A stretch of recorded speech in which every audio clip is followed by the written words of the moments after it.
what can people do in their own locations to better inform themselves about things like this? Yeah, I think that most of the stuff that you can do to empower yourself requires you being a little bit of a nerd, reading your city council agenda, going through policies of your local police department and reviewing, you know, maybe going out and like filming how they stop and how they conduct these stops and noting policies and then taking those notes and submitting complaints, which, you know, everyone hates to do, but that data is really helpful because then you can take that data and look at, okay, what percentage of cases is the department actually investigating and how many are they writing off as unfounded?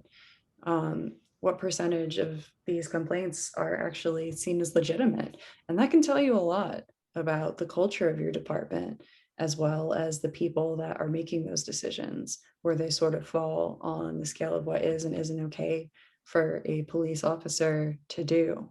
Um, you mentioned FOIA, local public information laws are always a great tool, familiarizing yourself with the terminology, what is and isn't allowed, because a lot of times these departments will play fast and loose with what they can and cannot give you. And it's definitely in someone's best interest to be well versed. So when someone tells you that you cannot have a record, you can say, yes, I can. And it's because of this law.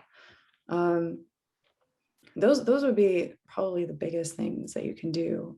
It requires an incredible amount of patience, which is sort of the downside, and it can be a little bit boring going through these documents, but the upside and what should encourage you is that you might come across something like what I found in the sheriff's department.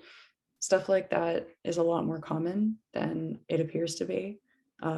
And I hope that my work encourages people to get out and start doing similar things in their local communities.